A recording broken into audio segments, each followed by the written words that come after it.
Yes, guys, welcome to the Game Week 29 live stream. My name's FPL Nacho, and we are going to be discussing everything double Game Week 29. Hope everyone is doing well. I apologize for the slight delay on getting this one live. Crazy day as usual, but it's great to finally be here chatting to you guys and answer any of your questions. So let me see if you were in the chat, guys. Let me know who is here already. Obviously, Cheekster as ever. Immortal Technique, hope you're doing well. Rio asking an early question as well in regards to Henry, a Stupinan replacement. So we're going to come on to that in a little bit. But again, guys, if you are new around here, please do consider hitting that subscribe button. And if you enjoy the stream, please do drop a like. We always try and hit 50 likes on each live stream. So it'd be massively appreciated if you could help us get there. So, guys, let me know if you're in the chat. I'd be really interested to know if you have made your transfers already. I want to quickly highlight going into this week that there are going to be a lot of price changes tonight. There is a lot going on. There are wildcards being activated, it is worth noting. That sometimes does affect the potential price changes for players. Sometimes they don't actually rise in price because obviously wildcard transfers don't impact price changes. But I just want to read out some players that are potentially rising and falling in price tonight. And even though I really do advocate managers not making early transfers, I feel that we've had enough press conference information now to suggest that we've got all the information that we need to know. I think the real ones that do need to wait are those that own Erling Haaland. If you are worried about Erling Haaland, they are the 12:30 kickoff. So I do think if you are in a position where you're considering selling Haaland, you might need to wait until tomorrow morning where we may get potential team leaks where it might be worthwhile you holding off till then. But for those that are not in a situation where you're buying or selling Haaland, I think moving tonight is probably the right move. And here's why. Players that might be rising in price tonight are going to include Fernandes, Matoma, Madison, Solly March, Luke Shaw. Those are the real notable ones that might be rising in price. But the big one that's falling in price is going to be Everton's Iwobi.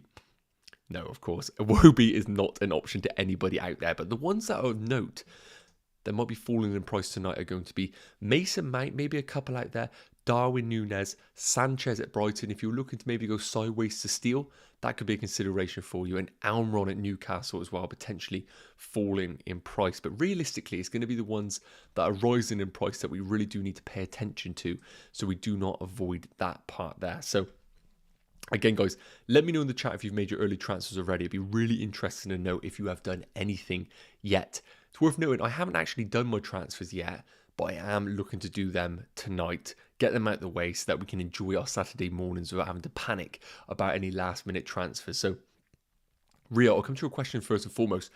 You're asking, is it worth a -4 to replace Henry to go to a Stupinan / Castagne / Emerson? Well, first up, Emerson.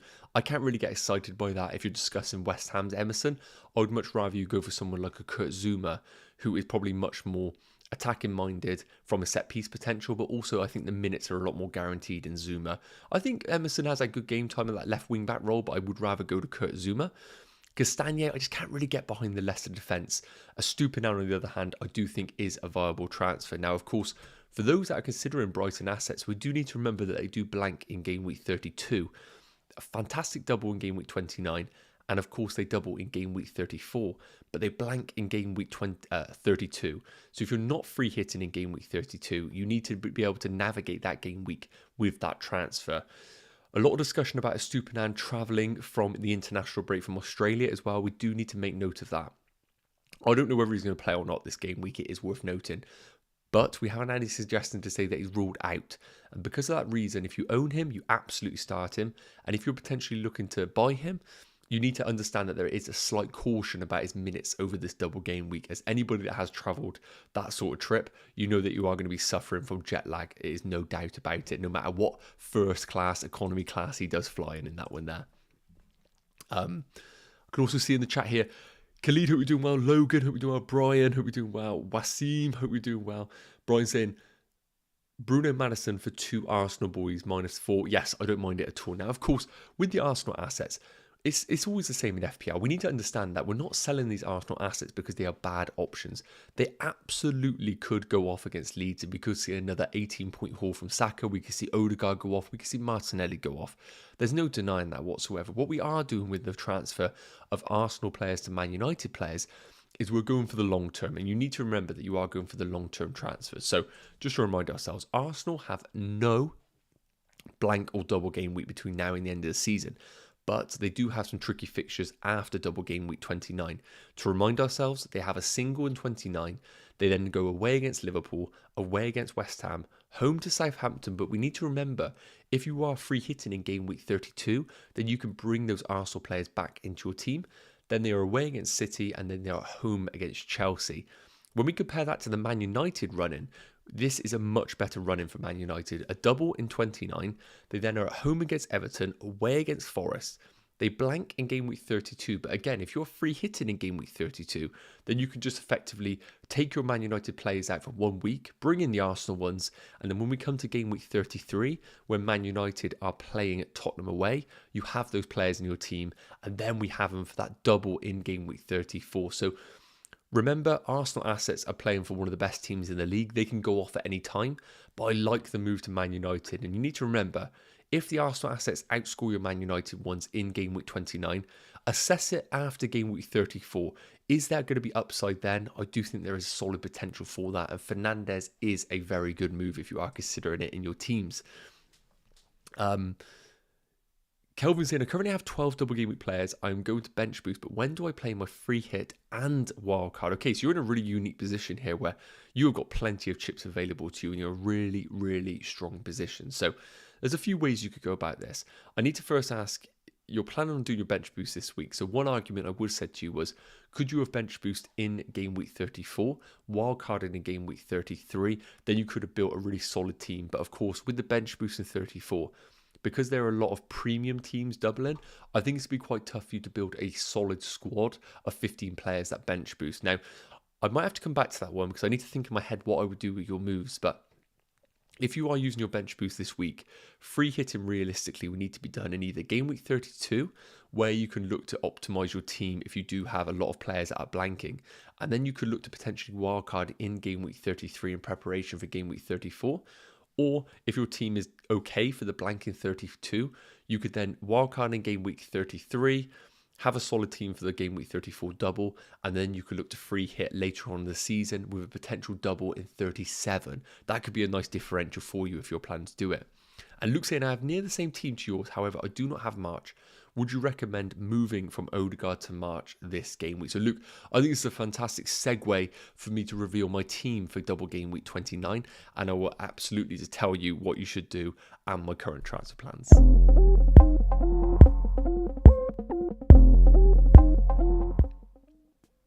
So here is my current team for game week 29. And when I say current team, that is a complete lie.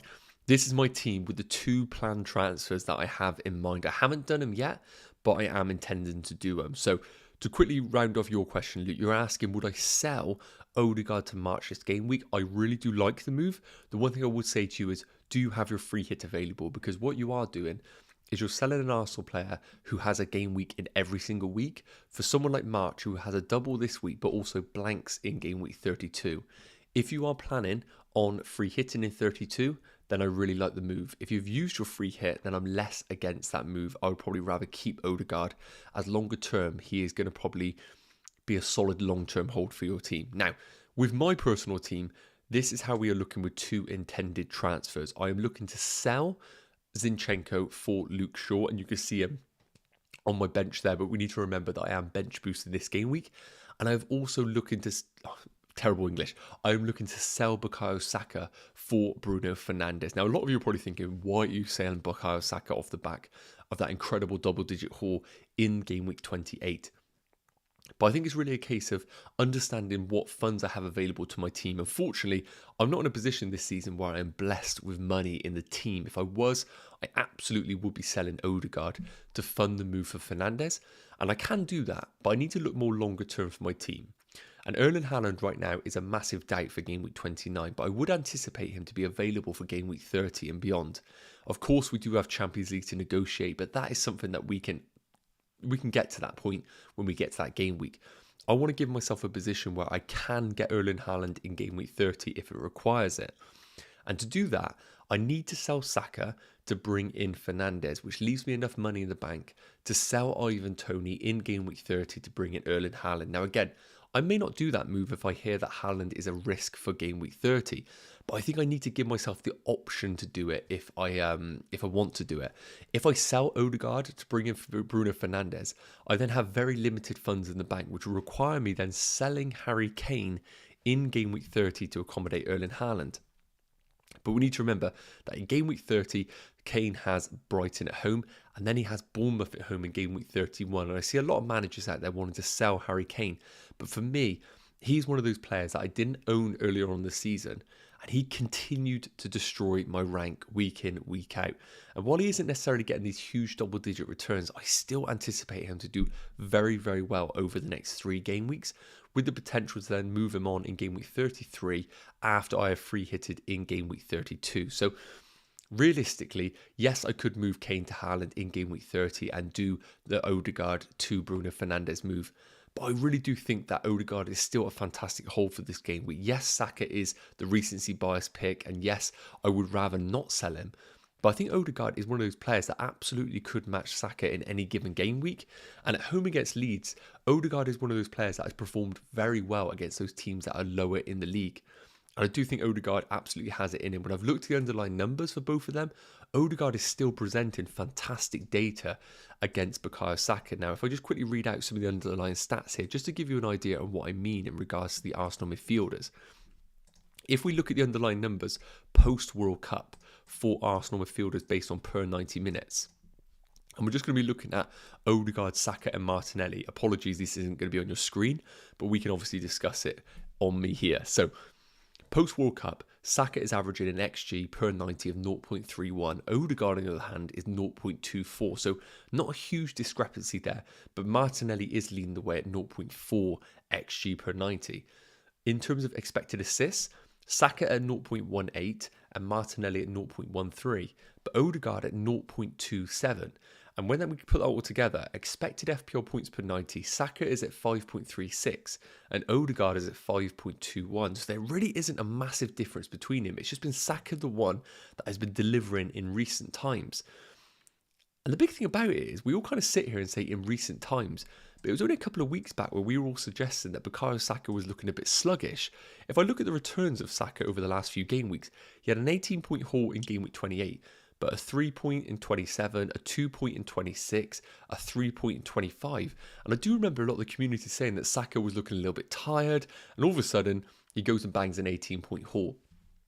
So I really am not too worried about Odegaard and what he could do this game week. Yes, he hasn't necessarily had these huge double-digit returns that Saka has had recently, but I absolutely think he could do it in this home fixture against Leeds. I only really need Odegaard to do it for this one game week in isolation, and I'll just accept what would be this game week.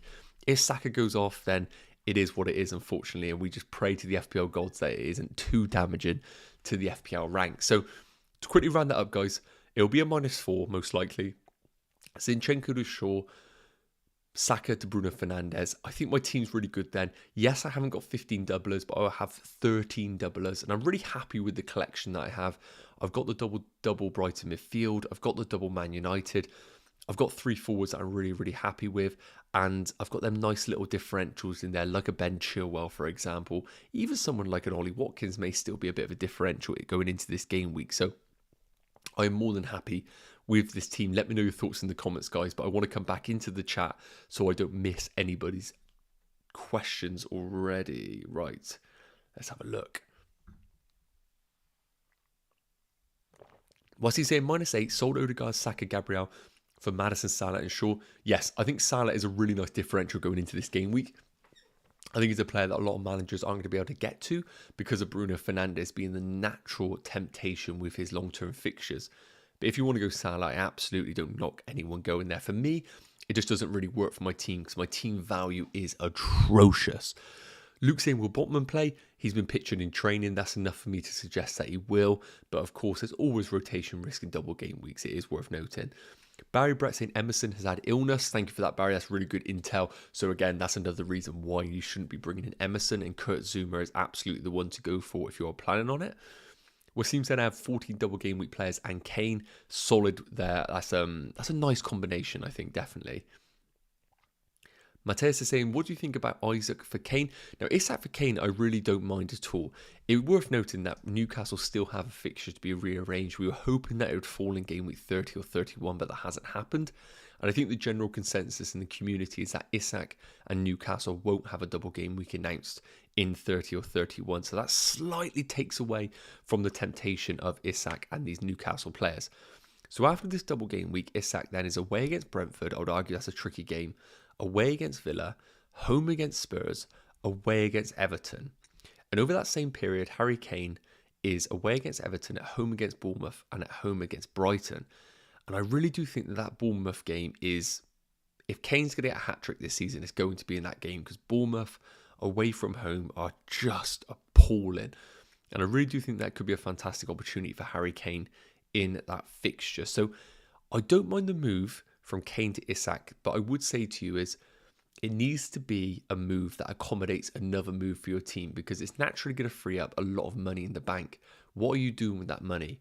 If you just think Isak is a better option than Kane, I wouldn't necessarily do that move. I would only do it if it then frees up the funds for you then to bring in Mo Salah into your team potentially and change the structure of your team. Otherwise, I think Kane is still a fantastic hold for these next 3 game weeks.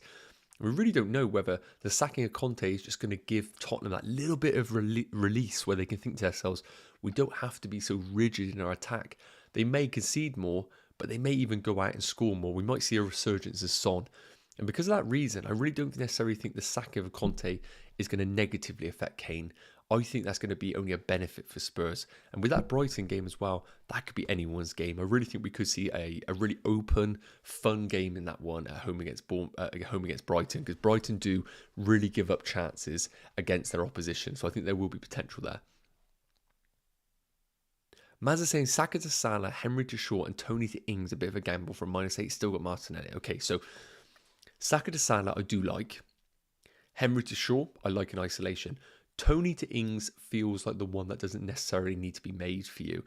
Ings' minutes are hard to predict. Obviously, with Skamaka in the team with Antonio, it's very easy to anticipate maybe Ings starts one and bench the other. So I don't necessarily think that Ings is the desperate transfer for you there. But again, if you are not bullish on Tony, then I like the move. Just be cautious that Ings' minutes are the one that I will be questioning with. Hashim saying finally we're back. Yes, it is fantastic to be back. And Com saying it's 30 million, a perfect price for a decent team South striker. Yes, so anyone knows, Hashim's suggesting that in regards to the North versus South match that we do in the FPL community. If you haven't checked it out, please do check it out on Twitter. We're raising money for a charity which is Street Charge United. Please do check it out. We kind of always talk about the game, but it's importantly, first and foremost, about raising money for the charity. So if you do get an opportunity, head over to my profile. You can see there, the FPL Nacho. Go check out some recent tweets we've done in regards to it. It'd be awesome if you guys could donate. It's a fantastic cause. And we play a match at the end of the season every year. And last year, it turned out well for the South. So that was always good news. Let's have a look at what else is saying. While we're on the screen, guys, I want to move over to the fixture screen, so I think this will be beneficial for you. So take a look at the team. I'll come back to it later on if you want to see it. But as I said, I'm going to take a -4 most likely. I'm going to be selling Zinchenko for sure, selling Saka to Bruno Fernandes. Game week 30, my anticipated move will be Tony to Haaland, and then beyond that is going to be anyone's game. I will be free hitting in game week 32. It's worth noting, I'm currently ranked, and it's worth mentioning, I haven't really been discussing my rank, 260,000th in the world. So it hasn't been my best season. Of course, last year I finished 270th in the world, and I think naturally we're all going to say that that was a bit of a lucky season, and I probably would argue it was. But I'm still bullish that I can do well this season. Maybe it's being a bit naive, but I still think I can crack that 100k, and then it's going to be anyone's game once we get into the top 100k. Will there be risks needed to be taken? Absolutely, but I think I'm going to do them later on in the season. I think right now, I want to see how I get through with this double. I want to see if I can outmaneuver some managers currently in the top 200k. Can we get that free hit in 32 to pay off? And then after that, once all my chips have been played, then I might look to get some differentials into the team. But I think for now, I'm going to continue to go through the chip plan that I had, the bench boost 29, the free hit 32. And once all my chips have been exhausted, we can see where we're at. And if the overall rank is in a torrid place, then it's going to be the time to go for some really, really outlandish picks. Otherwise, we'll keep sticking to the plan. keep letting the overall team be the differential, not just going on crazy 1 week punts that I don't necessarily think is the best move. So that's my plans going forward. Let me just get the fixture side up for you guys now. So these are just the upcoming fixtures based on difficulty for both attack and defense. Obviously, these are only covered over the next 3 game weeks. Next 4 game weeks, because game week 32 is a blank game week. We do need to remember that for certain teams. So let's move on to the Q&A, guys, and kind of consume what we have on our screen while we're going through the questions. Apologies. So Godwin's saying, who should I go for between Bruno and Madison? Okay, so this is the really interesting one right now, because I think a lot of FPL managers are in a discussion where Bruno Fernandes is the natural one to go for based on the community driven. He is the natural pick. But Madison is proven to be a cheaper alternative that I think does offer more of a well-rounded asset. His XG is fantastic for a creative midfielder, and also his expected assists. I think he's more well-rounded than Bruno Fernandes.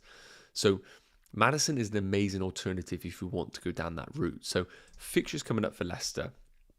You can see that they got the double, and then that amazing game week 30 fixture at home against Bournemouth, which I really do think could be the one where Madison does go off. Then they're away against Man City in 31, not the best fixture there. And then in game week 32, they're at home against Wolves. But again, we need to remember, we need to ignore the game week 32 fixture if you are planning on using your free hit in game week 32, because you could just bring in Madison for your free hit team. And then after that, Leicester are away against Leeds and at home against Everton. So the fixtures long-term I really do like for Leicester, and you could absolutely hold Madison. And I would argue, if you don't have your free hit available to you, maybe going Madison over Bruno is the better move. You've got fixtures guaranteed between now and the end of the season. Yes, you don't have the double in game week 34, it is worth noting. So that's the benefit of Bruno Fernandes, is even though he blanks in 32, he doubles in 34. So if you have that free hit available to you, I think Bruno Fernandes, if you can afford it, is probably the number 1 pick over Madison. But I really like Madison as a pick regardless. If you can get both in your team, I think you're winning. Yacino saying, Andreas, Gabriel, Saka, Kane to March, Shaw, Salah, Isak for -12. Don't mind it. If it works out for your team, then I don't mind it at all. Newsy saying, is Botman 100% sure? Bench booster, so I'm scared about that. Yeah, I think he'll definitely play 1. Ideal world, he plays 2. I don't think it's enough right now to be scared to not do it. Wanderlust saying, have Mudryk, not impressed. Suggestions for alternative, no spare cash. Yeah, Mudryk, as a Chelsea fan here, has been incredibly disappointing, but I do think there is going to be a player there, but I think it's next season when we see that player emerge. So I just had to check the price of Mudryk, because it's certainly a player that we've never ever really been discussing. So 6.5 million available to you and no spare cash. Okay, so at 6.5 million, I think the first question is, do you have double Brighton midfield? If you don't, then I absolutely think Brighton is the route to go for. You need to remember that they blank in game week 32, so you need to make sure you have a plan in place for when they blank in that week. If you're free hitting in 32, then I think Brighton midfielder, McAllister number 1, March number 2, Matoma number 3 would be the order I would go for. That's the route to go for. If you're not free hitting in game week 32 because you don't have it available to you, then we might need to shake things up a little bit. You could go crazy differential and go for someone like a Billing at Bournemouth with their double game week that they have, which I think is quite good. Otherwise, outside of that, then it starts to get a little bit difficult. My answer will be a Brighton midfielder regardless, just looking at the players available in the game. Kelly's saying, who are the best strikers for double game week? Because they already have Kane, Watkins, and Tony. Okay, so based on the fixtures that we have this week, I think the way I'd rank him right now from a forward perspective is, I do think Solanke is a punt. He's got Fulham at home and Brighton at home. I think they're really, really good fixtures, but I can't get excited about Solanke personally. But if you are looking for a budget enabler, I think Solanke is the answer. Now, Ferguson as well at Brighton, I really think is an enabler that I would love to get to. The problem with Ferguson as a forward is that Brighton are such a fantastic team right now. The midfielders are offering such brilliant value. You want to make sure that you bring in a player that is going to play the most minutes in that team, because they're putting up fantastic expected goals as a team in general, meaning that they're getting so many chances across the board. And if you bring in someone like Evan Ferguson and he starts to dip in and out of the team because of Danny Welbeck, I think you're just going to be regretting it a little bit, because you could have gone for a combination of a Stupinan, March and McAllister, But because you've got Evan Ferguson, who's maybe averaging 50 minutes a game, and he's not necessarily getting that game time to suggest he's going to get long-term returns, you're kind of using up a valuable Brighton spot. Now, if you're sat there and thinking Evan Ferguson is the number one pick, then I think Evan Ferguson is the route to go. His numbers are fantastic, and I would love to have him in my team personally. I'm just worried about that rotation going forward. Outside of that, Danny Ings, I think, is a brilliant differential, but his minutes are the one that I'm questioning right now. And Isak and Newcastle, as we discussed, is a brilliant alternative as well if we are looking for differential forwards this game week.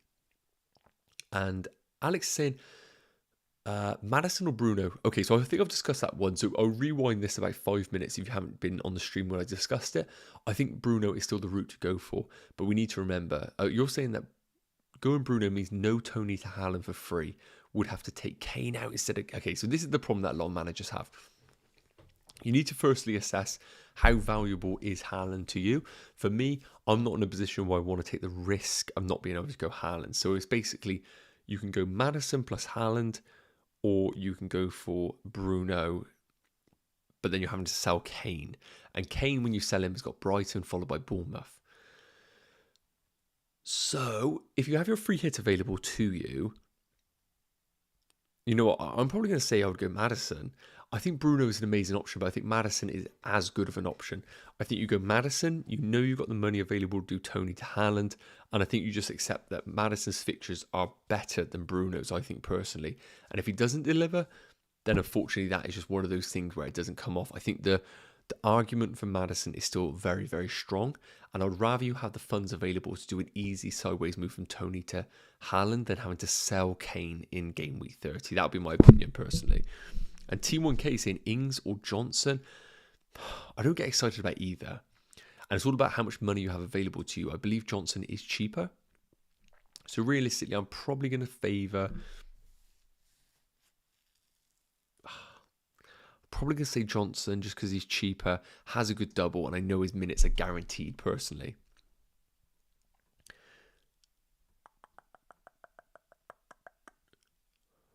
Wanderlust is saying Kane or Watkins.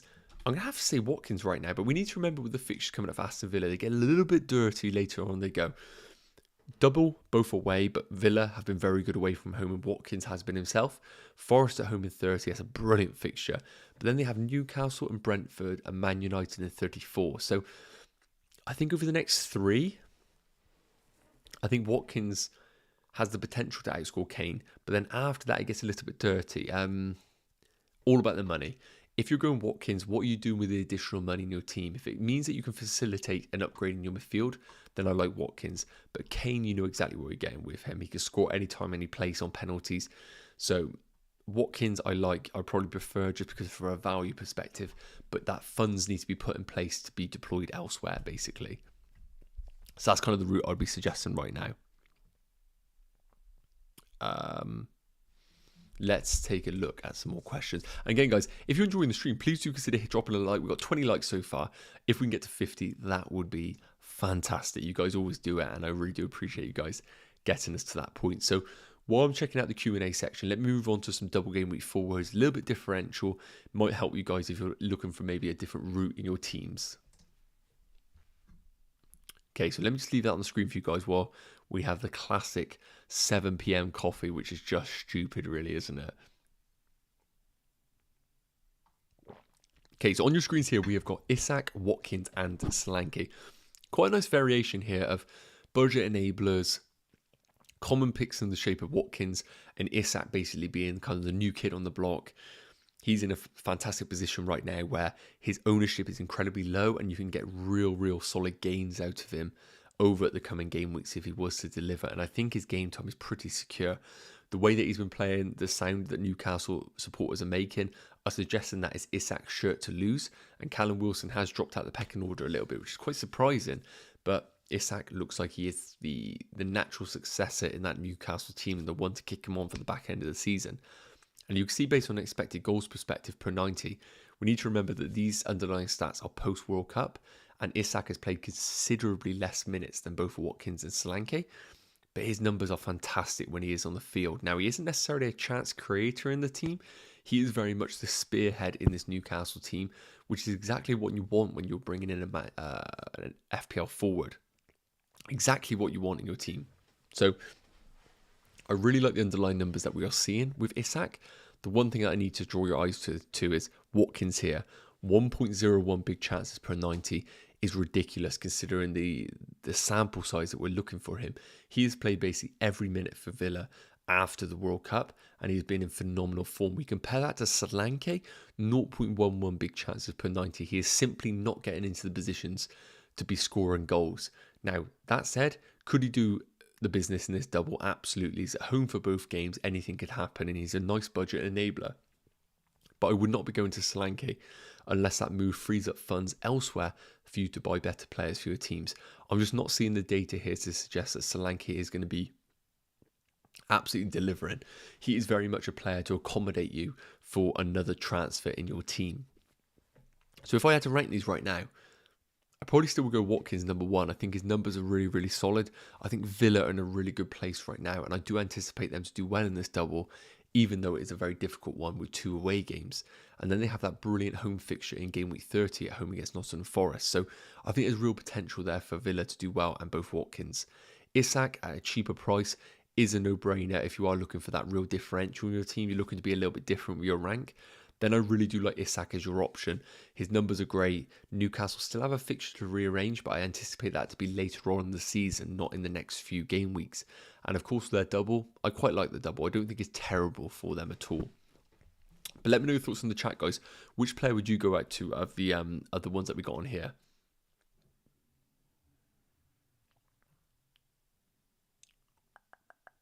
Just checking out the chat, guys, see if I've missed anything. Hugo saying Zinchenko, Saka, Odegaard and Henry for Chilwell, Fernandes, Madison, Ricardo Pereira, -8. But I see Arsenal hammering. Thoughts? Yeah, so I think it's very much a case right now. We need to think the moves that you're making are going to be very long term. Now, the fact that you're bringing in Fernandes and Chilwell is making me question a little bit about the move. So in game week 32, we need to remember that Chelsea and Man United both blank.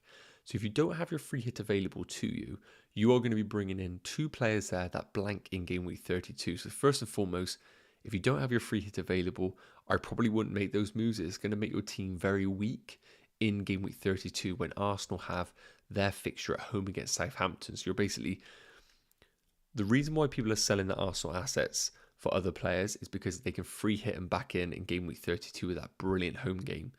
If you're selling them and you can't free hit in 32, you're going to be selling the Arsenal players, and then in game week 32, when you can't bring them back in, everyone else is bringing them in for their free hit team, so you're going to be really hurt. So I like the move, but only if you're free hitting in game week 32. Otherwise, I would totally avoid that transfer there. Is Sherry saying, hi, play Iverson or Raya? That's a really tricky one. Based on the fixtures in isolation, I would argue that Leicester have the better defensive fixtures away against Palace and at home against Aston Villa. Because, of course, Brentford have a free score in Brighton and obviously a fantastic Man United team. So there is going to be a very, very difficult chance for a clean sheet there. So based on it, I probably would go for Iverson. The one risk you do have, if he drops a clanger in the first game, Ward is waiting in the wings to maybe steal some minutes from him. So you just need to be cautious of that. I think Leicester a better chance of a clean sheet. But I would say to you that there is a chance Ward steps in for one of the 2 games if Iverson has an absolute stinker. Newty saying, do I replace Zinchenko or Henry for sure? I don't trust the Brentford defence too much. Well, I think you've answered your question there. If you are not trusting the Brentford defence, then you sell Henry for sure. The argument that you need to remember is you're selling a 1 game week player in Zinchenko for a doubler. In the other case, you're selling a double game week player in Henry for Luke Shaw. So let's take this for example. Let's say Zinchenko picks up, they concede and he picks up a 2-pointer. That's him done. Henry, on the other hand, if he concedes in both, let's say they lose 2-0, he then picks up 2 points for the first game, 2 points for the second game. He then gets 4 points. So the way I'm saying it there is I would like to think that Henry is going to get a minimum of 4 points over this 2-game week. But, of course, anything can happen. Zinchenko, on the other hand, for him to get 4 points or more, he has to keep a clean sheet or get an attack and return. So I do think Henry's kind of a floor is a lot higher than Zinchenko's. He has double chance of getting an attack and return or a clean sheet. But if you're really bullish on Arsenal to do well and Zinchenko to really capitalise and get in the bonus points, then I absolutely understand you selling Henry. Just remember you're selling a double game week player there. Eddie said, hi there, should I get Zuma or who for Gabriel? Can't go Shaw, I then can't get... Okay, so if you go Shaw, you can't get Haaland, so I understand that. So if you are in a position where you can't get Luke Shaw, then I think Zuma is a nice alternative. Yes, West Ham defensively aren't the best, but the 2 games they have at home at Southampton and Newcastle, I don't mind them. They got Fulham away, Arsenal, Bournemouth. I don't mind it. You go cheapest chips, you go for someone like Zuma, you bring him into your team. Otherwise, as an alternative, you could go someone like a Stupinan if you want to, but again, his minutes are a little bit risky. Otherwise, you go for Dunk. Just need to remember he blanks in game week 32. And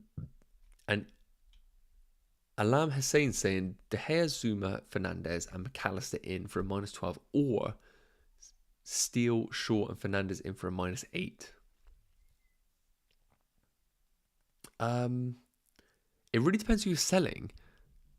-12 leaves me with 3 Brighton midfielders. Well, first and foremost, you need to ask yourself, are you free hitting in game week 32?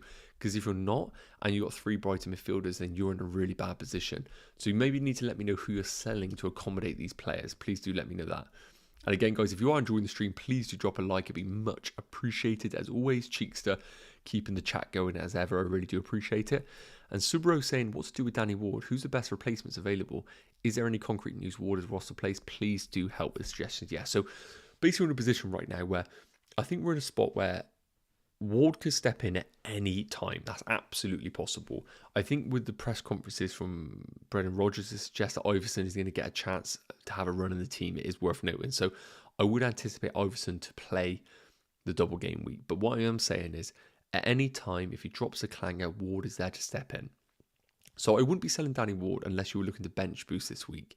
And then it's a case of how much or how long do you need that player. If you just need it for a 1 game week, you could do a sideways move to the cheapest possible in Iverson if you think he's going to play both, or even go to someone like Steele at Brighton, because we do think Steele is going to play the 2 games for Brighton. Otherwise, if you're looking to not bench boost and you're just basically looking to free up funds, you could just do Danny Ward down to Forster at Tottenham, and then you have him available for the rest of the season. Elron saying, do you eat a lot of nachos? Who doesn't? Who doesn't eat a lot of nachos? And Hesham saying, should I sell Kane and Saka for Solanke and Bruno? Now, I can't get behind Solanke personally. You can see the underlying numbers on your screen here. Yes, they have a fantastic double, and fixtures are incredibly important. It is worth noting. But I just can't get excited about Solanke. Look, come back to me afterwards. I absolutely accept that if he goes off and he hits a double-digit returns in this blank, then fair play to him. He has absolutely set the world alight. But just looking at his goal-scoring record, what has he scored this season? Now, I get it. The analytics lot are loving him, and I understand that because he is, I would say, good value at his price point. But you're selling Kane for him. That's the big thing I really don't like. So his last goal was come in game week 15. He scored 3 goals this season, 7 assists. So he absolutely could score. There's no denying it. But selling Kane for Solanke just doesn't feel right, really, to accommodate Bruno Fernandes into your team personally. It just doesn't feel right. I don't think Brentford will keep a clean sheet in the double game week. What do you think of a -4 to Zuma? How do exactly that? If you're in a position right now where your gut tells you Brentford aren't keeping a clean sheet and you prefer Zuma as an option, then I'll say go with your gut.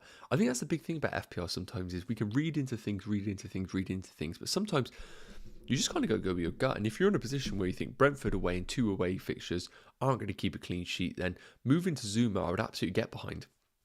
I'm probably in the same thought process where I would anticipate Brentford to concede in both. Therefore, I think the goalkeeper is the one to own. So if we're going to concede in both, then at least he might pick up some save points. So, yeah, I think absolutely. To Zuma, I can get behind that move, definitely. And Destined for Greatness, what a name, is asking thoughts on Bamford. Look, Bamford, when he plays, he gets chances. We know that he is one of those that gets big chances and misses big chances. So he's a frustrating player. I would just be worried that his body's going to break on him at any moment. That's his big problem with Bamford, is his fitness, keeping it long term. Now, the fixtures for Leeds is something that I haven't really looked at. They're away against Arsenal, that's a dirty fixture, but then they're at home against Nottingham Forest, which is an incredible fixture. And then they're at home against Crystal Palace, but we need to remember that's a Roy Hodgson Crystal Palace, so that is going to be a very different one to what they had under Patrick Vieira. And then they got Liverpool, Fulham, Leicester, Bournemouth. Look, I don't mind it. The big thing with Patrick Bamford, isn't he like dirty expensive? He's 7.1 million. Bamford is either one, or could you go for Isak at 4.4 million cheaper? I'd probably rather go Isak than Bamford personally. Right, I've left the screen on for you guys for a long time. Let me get another one up for you. We're going to move on to a little bit of captaincy chat, and obviously we'll be going through the Q&A. Don't worry about that. Okay, so I'm just checking out what is going on here. Captaincy. Now, I've got a little bit of a graphic on here on the screen. We've got 2 Man United assets in Fernandes and Rashford, and we've got 2 Brighton assets in Solly March and McAllister. So I'm not saying that these are the best options available, but they're very much the community-driven picks. Fernandes versus Rashford, which Man United one to pick. March versus McAllister, which one to pick. So let's go for the Brighton duo first. March is predicted to score 9.2 points, McAllister 7.9. McAllister is slightly more of a differential at 11% ownership compared to the 18% of Solly March. Fixtures obviously are good for Brighton, away against Bournemouth, at home against Brentford. And the expected goals conceded of their opponents, Bournemouth in particular, per 90 minutes, 1.74. So there are going to be opportunities, I do think, for Brighton in those fixtures, in both of those games. And as a team, they are cooking right now, 1.79 expected goals per 90. So not only the assets, but the general team are creating chances, which means that we got a higher chance of goals in these fixtures. So which one would I pick out of the two? I would fancy McAllister right now, personally, based on underlying numbers. I just want to read out some stats post-World Cup for the Brighton midfielders, just to give you a bit of a clear understanding on what they are currently posting. I think Matoma is also a fantastic pick. It's worth noting. I just haven't squeezed him onto the graphic here. So post-World Cup, McAllister is averaging 0.51 expected goals per 90 and expected assists of 0.15. Solly March, on the other hand, is very much more of a well-rounded asset. 0.34 expected goals compared to the 0.38 expected assists. So from a goals perspective, I'm leaning towards McAllister. And I do think if anyone was going to go big this game week, I think it would be McAllister. However, we need to remember the international break is a factor, and he did play in the international break. While he might not be impacted, we know that Casado and Estupiñán did play in the international break, and they had a decent journey on them. Could we see potentially a bit of rotation in the Brighton team? And McAllister is always a risk when it comes to things like this.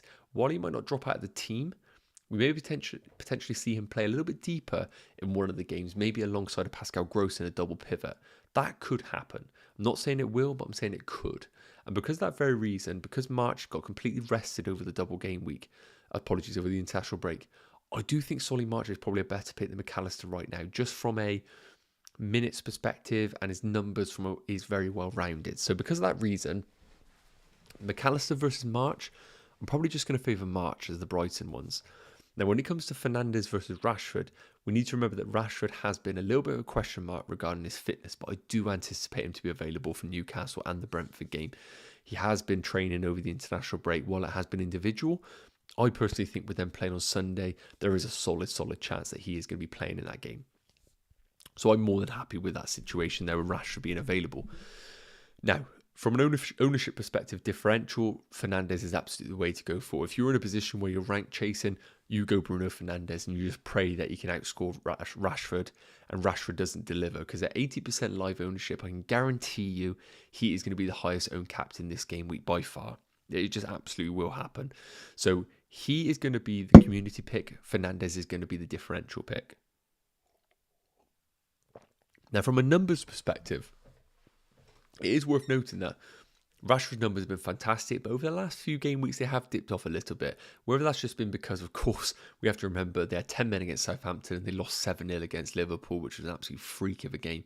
So I'm not reading too much into that. I think generally the team will just pour in those last 2 game weeks. Fernandes, though, has been really consistent in his underlying numbers, and I've been very impressed with him. He is very much going to be an expected assist, so assist department. Rashford is going to be very much in the goals department. I would rather favour the goal scorer. For that reason, I would go for Rashford as the captain. Yes, he's going to be the community pick, but also, if he does go off and you don't captain him, you need to remember that that is going to be big impact on your rank. If you're happy to take that risk, Bruno Fernandes is a fantastic option as well. And I really want you guys to let me know in the chat which one you are going for between Bruno Fernandes and Rashford. I'll be really interested to know. I'm just going to drop a poll in there and say who is your Game Week 29 captain, because I always forget to put it on here. So make sure, guys, if you are in the chat, you do vote for this now. I'm going to put the 4 options on your screen here. Bruno, we're going to put March, and we're going to put Mac A. Let me know in the chat, guys, who are you going for as your captain? I've just dropped a poll in there. Obviously, if it isn't one of those 4, then let me know in the chat which one you'd be going for. It'd be really interesting to know, if your option isn't in that poll, who would you go for? Just checking out here what other convo is in the chat.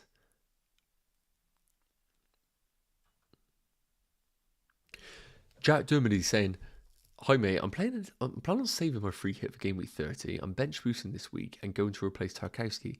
Who would you recommend for Game Week 29 and also 32? Okay, so you need a player that's going to feature for 29 and 32. Okay, so for that very reason, you have a couple of options available. You could go for someone like Pereira at Leicester. He doubles in 29 and also plays Wolves at home in Game Week 32. You could also go for the option in Zuma. Kurt Zuma doubles in Game Week 29 and also plays Bournemouth away in Game Week 32. I'm very much happy with that decision as well. Outside of that, if you want to go for somebody maybe like a Mings at Villa, yes, they have a tricky away fixture against Chelsea and Leicester, and they're away against Brentford, but that will give you some guaranteed minutes in the team. So for that reason, I think it's a toss-up between Zuma and Ricardo Pereira. I think Zuma's minutes are probably a bit more guaranteed, so maybe going down the West Ham route is the route that I would recommend in this scenario. Like I see already, March is leading the way for captaincy, which is quite interesting. Rashford on 39% and McAllister on 11 with Bruno on 6. Again, guys, let me know in that poll which one you are planning on captaining. If you're not captaining any of those, let me know in the chat which one you would be going for. I'd be really interested to know. Kemper saying, what was your gut feel on Haaland? I'm waiting, but honestly, is this just Haaland dodging international duty and pep play? Okay, so Kemper, this is the beauty about the early kickoff. We, of course, have the deadline at 11 a.m. But hopefully, we will get some team news dropping in the Twitter community. So if you're not already, make sure you are following Team News and Ticks. They are an account on Twitter that have been very, very reliable and have been very consistent with dropping early team news. Now, I'm not sitting here and tell you it's definitely going to happen. But if we are going to get information if Haaland is in the squad or not, we will get it from that account. So please do make sure you're following that one. And if you're in a position right now, you're looking to either buy or sell Haaland, I would wait until tomorrow morning for that decision and hope that you get some team news around 10:45 UK time, 15 minutes before the deadline. Fingers crossed we will get some information on that one there. Paul Gibbons is saying, evening mate, have you done best captaincy choice yet? Sorry I'm late. Paul, hopefully that did help you out there. The way I'd rank it right now, I probably would have Rashford number 1 and Solly March number 2, but the more we get closer to it, I feel like March is really adding up to be a really nice option in this game week as a nice alternative of differential, but also fantastic fixtures and underlying numbers. Rashford, I think, could definitely do well, but we need to remember Newcastle is a tricky away fixture, and of course, Brentford can do anybody on any day. So I think it's going to be a tough game week for Man United. I think there's going to be a lot of maybe a low-scoring affair in both games. It's worth noting right now in the poll, Rashford has just tipped the scales at 45%, March at 41%. But if we can get them votes to around 50 votes, that'd be really handy, guys, just to get a bit of a idea. So if you haven't voted already, please do vote in the poll. We've got 22 votes right now, so that'd be really handy just to get a bit of an idea on what direction people are going in.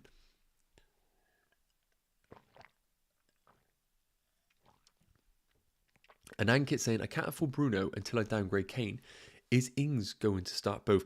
And Ankit, that's the big problem that I have right now. Can I guarantee Ings is going to start both? Probably not, because Scamacca and Antonio are both viable options as well. So while I do think Ings could be an amazing differential, I personally don't want to take that risk of going down that route personally. Arnab saying 12 double game week players plus Kane, Haaland. Should I bench boost? Arnab, I think probably you are in a position where you can bench boost, absolutely. I think you just need to remember that Haaland is a risk this game week. You always need to know that. If we do get team news in the morning about Haaland that he is available, then of course you are good to go with the bench boost. But if he's not available, then you are a bit of a crossroads where you maybe look to sell him, or you just look to accept that it is what it is and I'm going to bench boost so I don't have any other better weeks to do it. If you don't bench boost, you need to make sure you can get your team in a position where you can bench boost in game week 34, as that will be the next best alternative with double game weekers. And a hand saying, for the -12, I'm selling Sanchez, Zinchenko, Saka, and Odegaard. The -8 means I sell Sanchez, Zinchenko, and Fernandes. Okay, yeah. So, and then again, if you're free hitting in game week 32, then I'm never liking a -12 ever. And I think you said you're bench boosting. Is that correct? I'm assuming if you're doing these moves, then you are going to be bench boosting.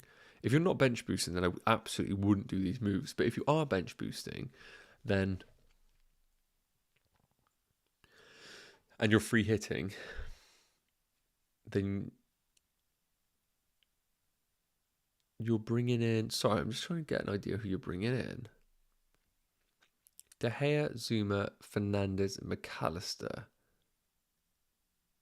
Yeah, okay. So I like the first move, to be honest with you, for the -12, but it's only if you're bench boosting. Otherwise, I wouldn't be doing it if you're not bench boosting. Sam, taking a -8 to bring in Matoma, Bruno, Mings for Martinelli, Odegaard, and Zinchenko makes sense. Any other alternatives?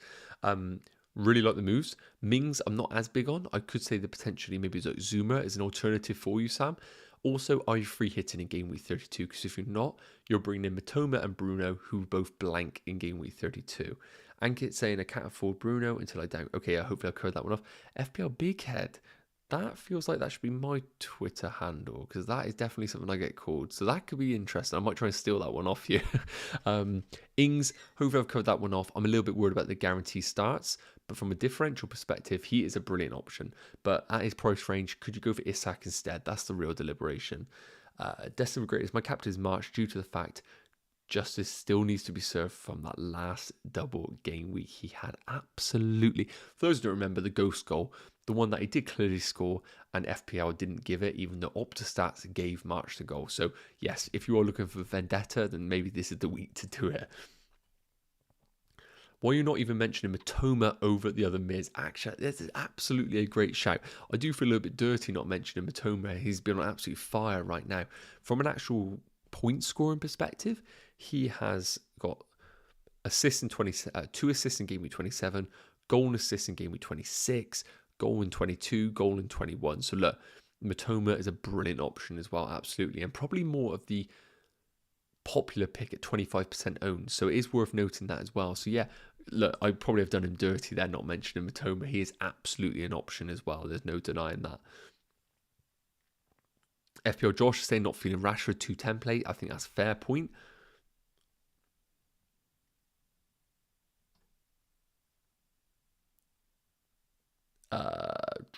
Matoma and Madison, who is a better pick? Going to be all about your transfer plans. Apologies, your chip strategy, Emmanuel. If you are free hitting in game week 32, then I really like Matoma. If you're not free hitting in game week 32, then I probably would favour Madison. And again, you need to remember Madison is a lot more expensive than Matoma. So how does that impact your future transfers? Is that additional 3 million into Madison going to affect your long-term transfers? Bowen captain, Adam, if you're chasing rank, Bowen captain is going to be a massive differential. But you need to remember, if Fernandes, Rashford, March all go off, then obviously that is going to impact your rank. While we're chatting, guys, let me get the predicted points up for this game week again. This is going to be an opportunity just for you to get a bit of an idea on those players that are predicted to do well. Now, a lot of people slag off Mo Salah. Everybody does. But he's still delivering in the departments. If you look at the expected goals per 90, he is still leading the way. Everyone talks about Salah being a terrible option this season, him playing terrible for Liverpool. Well, he is still delivering in these underlying stats department, and he is currently highest predicted points this game week. Now, yes, he does have some tricky fixtures. It's absolutely worth noting that. But Liverpool have been stepping up in these big fixtures. And because Liverpool have a great double in game week 34, I think that Salah is going to come into the equation at some point this season. So maybe just going for him early doors and getting him in for this double is the right move. Other notable players that are looking good on the projected points is going to be March, Matoma at 8.6, Bowen 8.2 and Madison at 8. We also have notable forwards in Tony, Watkins, Solanke and Buemo in Bamford. And in the defenders department, Trippier, Stupinan, Dunk, Chilwell and Shah. I'll leave that on the screen for you guys to have a little mooch and check it out. I'm conscious we probably only got another 5 or so minutes on this stream, so I'm going to cover off any more questions that we have in the chat. So first and foremost, a few things I ask. Vote in the poll for the captaincy. I want to try and get that to about 50 votes. So if you can do that, it'll be amazing. Please do drop a like on the stream. We're trying to hit 50 likes on the stream. You guys always deliver for us. Can you do it this stream? I would be massively appreciated. And get your questions in the comment section. I'll try and answer them over the next 5 minutes or so. So that'll be much appreciated. A lot of Matoma love in the chat.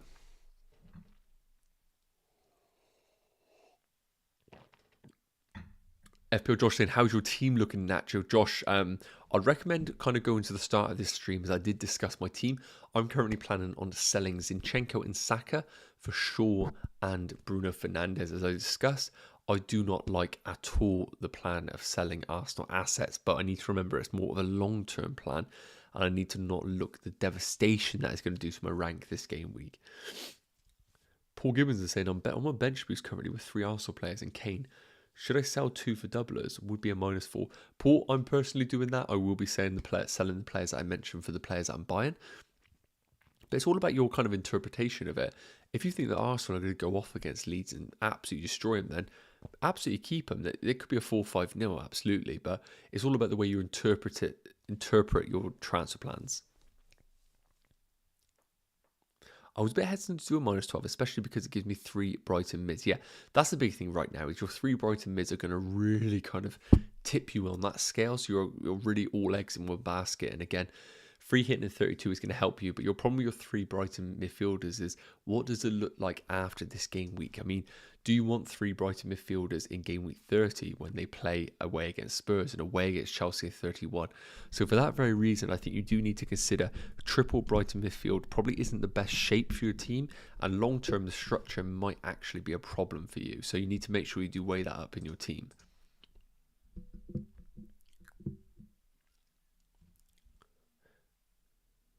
Sam saying his word, so damn word everyone is yeeting out Arsenal assets out of their teams only for them to go absolutely ballistic on Leeds. Can you see a 4-5? Absolutely. I absolutely agree with that. That's why me, in my position, I currently will still have Odegaard in my team. So while a lot of people are selling all of that Arsenal, for me, when I look at the underlying stats for both Saka and Odegaard, I actually don't think there's too much in it between them. Saka is only slightly higher in the expected goals department, and Odegaard is miles ahead in the expected assists per 90. So the way I view it is, I actually think at any weeks Odegaard could outscore Saka. It's just a case of Saka right now is just in fantastic run of form in regards to his finishing ability. We think back to some of the goals that he scored, the one outside the box against United. He's been on flames, obviously, in game week 28. But I do think Odegaard, looking at the numbers, could easily match Saka this game week. So from my personal perspective, even though I'm going to be selling Saka, I still have that investment in their attack in Odegaard. And for me, it's either Odegaard to Bruno Fernandes, but then I can't do Tony to Haaland, so I'm going to go Haalandless. Or for 1 week, I sell Saka for Bruno Fernandes, and then I bring in Haaland. And for me, I would rather have Odegaard and then Haaland, rather than Saka and then whoever I can afford. So that's the reason why I'm selling Saka personally. Hadley saying -4 from Martinelli to Barnes. Not too excited about that one. Barnes is one of those that's going to get chances, but because all he does is basically stand up front, he's never going to be in the bonus points, never really going to get any assists. So it's just all about whether he can score his big chances. I don't mind it, but it's probably not the route I would go for personally. Confused between March and McAllister regarding captaincy choice. So the way I look at it right now is, March's numbers are more well-rounded than McAllister, but McAllister is much more of a goal-scoring threat in this Brighton team. We need to also remember that McAllister has had international duty, March hasn't. So I think a lot of people, and I think general consensus is March over McAllister, but from a goal-scoring perspective, we need to remember McAllister is on penalties as well. So I think he does have the higher up ceiling. Josh saying, as a United fan, the reason I'm not going Rashford is because for me, as a hardcore United fan, who goes to every game, I'll call it, the eye test last 2 has not been great for me, and with us missing Casemiro, I only see 1 return versus Brentford and draw. Yeah, Josh, that's really good to see you actually have a bit of insight there. I really do appreciate that, and hopefully Rashford does pick up a few goals at least, and Fernandes. My 3 bright midfields isn't too bad. The biggest loss, though, really sucks to get. Yeah, obviously, if you go down the route Salah, it's going to be very difficult for you to get in. So you do need to remember that you need routes in your team if you do want to go down that Salah direction. Is Ward playing bench boost active? I think Ward is more likely not to play than to play. Will Botman play? I anticipate him to play, yes. Right, guys, we have been just over an hour on this live stream, and I usually try and wrap it up around then. So I really do appreciate you guys being on the stream. I think we are going to call it there. I think we've had most of the questions come into the chat, which has been very, very good as usual. And I really do appreciate you guys getting them in, and hopefully this provides some value to you. It's been great to be back this week, getting the content out for everybody. And Cheekser, again, thank you so much for doing the auditing in the community. I think everybody appreciates you, and I am very appreciative myself. So as always, guys, if you did enjoy the stream, please do consider hitting that like button just to share the love. And as always, if you're not following the channel, please do consider it. We have got a big 2 months coming up. Hopefully we can push you guys to your best ever ranks. And as always, if you are following the channel, you hopefully will get that opportunity to do so. Keep backing your own moves, guys. Follow your guts. That is always the way to do it. And I will see you in the next stream, guys. Take care. Cheers.